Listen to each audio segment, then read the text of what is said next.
Hi everyone, you're about to go on a tour led by Shiller, the Executive Vice President and my partner here at the Arsht Center.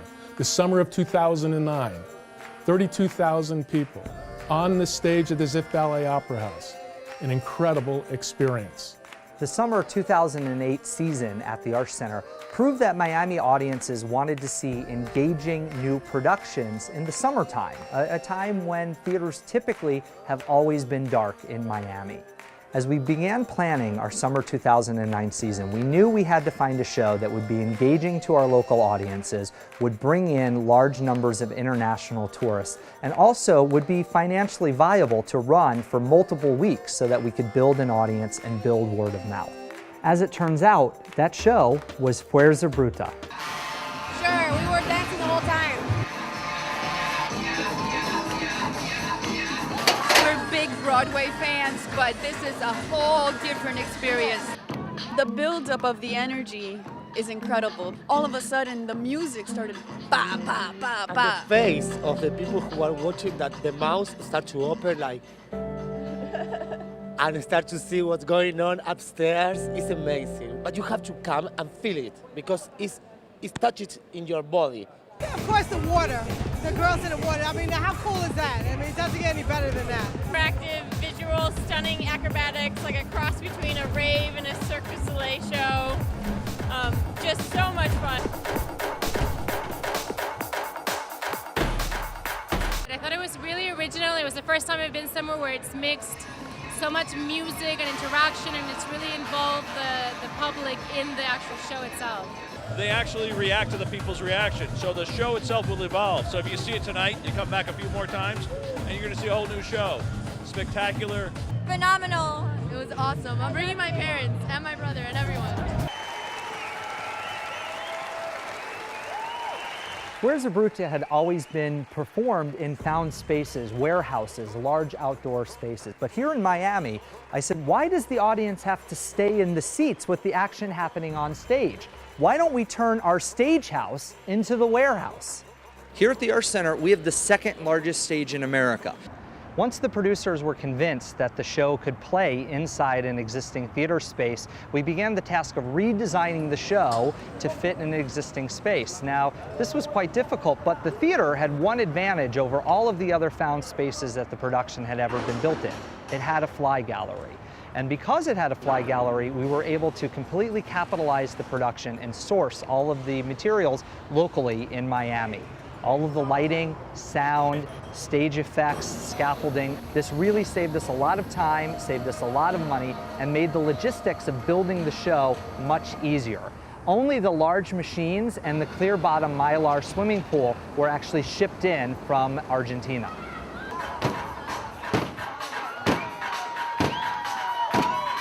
In the end, Fuerza Bruta Miami ended up being the largest physical production of the show that had ever been built for an indoor space. Well, having that additional capacity ended up having a whole new set of logistical challenges. How would we move around 850 patrons each and every night with big pieces of machinery moving in and out and the artistic elements of the show happening all around the audience?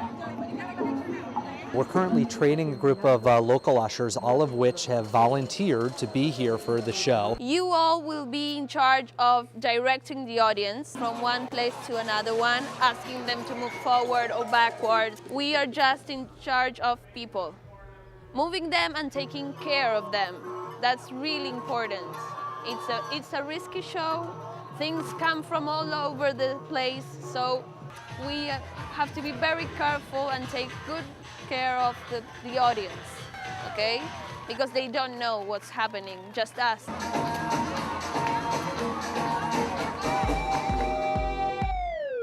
Normally, when patrons come to see performances on one of our main stages, they enter here, the front of the Ziff Ballet Opera House. But for Fuerza Bruta, you enter here on 14th Street at the Ziff Ballet Opera House loading dock.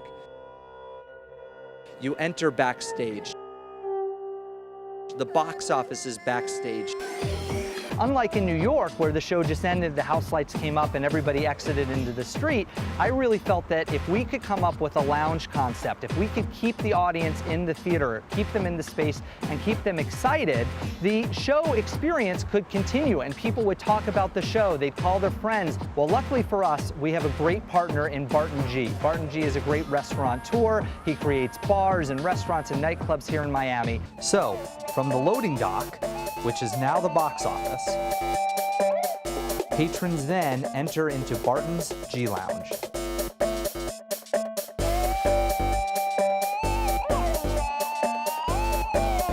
When you walk in, it's sort of an unconventional, sort of a generic kind of a lounge where you don't really know where you're at and what's about to happen. From turbofans to nitrogen bars to cuisine, which I designed, where you don't need a plate, everything is on a stick. Everything is out of the norm. Even as far as your old traditional shots, we're doing what are called pop shots. Liquid nitrogen shots inside strawberries, lemon shots. And then they dip it in liquor and they freeze it in nitrogen. Once you go into the show, when it all unfolds, and all of the excitement and the energy that sort of builds inside the show, an hour later you come back into the most pumping hot South Beach cool hip nightclub that there ever was. I think it was awesome. It was just awesome. Best show I ever seen. Only Barton G could pull something like this off. Once we knew that Fuerza Bruta could fit on the stage inside a traditional theater setting, and once we knew that the lounge could be created and really extend the experience, the next piece was marketing it.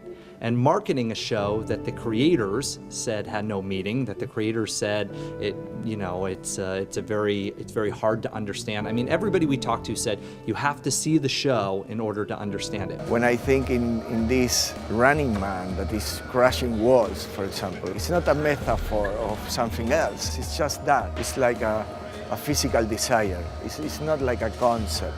Well, that's pretty scary from a marketing perspective of how we're going to get people to actually buy tickets and come in the door. Yeah, it's very scary, but there was also the advantages of knowing that we wanted to reach a younger audience. We didn't have the language barrier, Spanish or English. We could market to both, that we didn't necessarily have to use traditional media. The first phase was taking a high-energy TV spot and getting it into the media as much as we could. We also took out a lot of outdoor advertising, setting up that the show was going to be the must-see event of the season. The second phase we really employed after the show opened. Through viral marketing, through tweeting friends, through text messaging while they were on the stage watching the performance, while taking their own photography and being encouraged to do so and putting their own video on YouTube. It was absolutely amazing to learn that Fuerza Bruta for 2 weeks was the #1 topic to tweet in the Miami South Florida marketplace. And it was a moment, I think, in the 21st century where I felt like, in marketing terms, we have arrived. Anybody who put the words Fuerza Bruta on their digital photos, it would be automatically uploaded to our website. Our really active Facebook posts. I mean, we would post blog entries on Facebook every day with new photos from the show and new videos from the show. In the lobby of the G Lounge, guests could Twitter about the show, and they could text each other, and their messages would be posted on 50-inch plasma screen TVs in the lounge. And I think all of those tools, including the tool of us bringing in a local company to shoot testimonial videos in the lobby. I mean, getting people to talk about the experience they had just had and send that video to their friends, I mean, that's, priceless. Fuerza Bruta sold out performance after performance. It extended twice, and after 9 weeks became the longest running theatrical show in Miami history. We exceeded our budgetary expectations at both the box office and the lounge's bar. 64% of ticket purchasers were first-time buyers at the center. Many of them returned a second and third time to see the show. And the show's producing partners loved the G Lounge so much that 3 weeks after the Miami production opened, they added the D Lounge to the Darryl Roth Theater's engagement, and they say they will not mount the show again without a bar component. My favorite part was the whole thing, but I guess if I had to pick one moment, I really like the women crawling on the back wall. Ushering in the center's second year of summer presentations, the show and its concept was molded and shaped, recreated and rebranded specifically for Miami. Bigger, better, flashier, and unforgettable.